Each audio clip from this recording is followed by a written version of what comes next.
Okay sir. Sir చూడండి sir.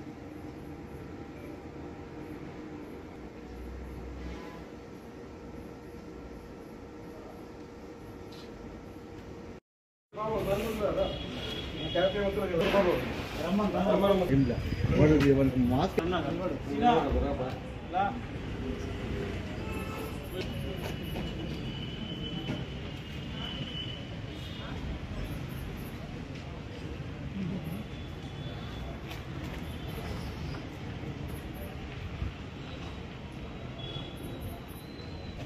Madanapalle DSP గారి ఆధ్వర్యంలో ఈరోజు రామసముద్రం ఎస్ఐ గారికి రాబడిన సమాచారం మేరకు మధ్యాహ్నం 3 గంటల సమయంలో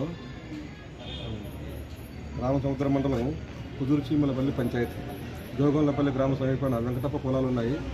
అక్కడ వచ్చేసి చిత్తూరు జిల్లా పొంగనూరు మండలం అలిజబెట్ గ్రామానికి చెందిన సుబ్రహ్మణ్యం అనే వ్యక్తి కర్ణాటక మందు అక్రమంగా నిల్వ చేసిన సమాచారంపై ఈరోజు మా సిబ్బందిపై దాడి చేసి మందును 8 ప్యాకెట్లు అంటే దాదాపు 708 ప్యాకెట్లు దాదాపు మద్యం విలువ వచ్చేసి దాదాపు 50,000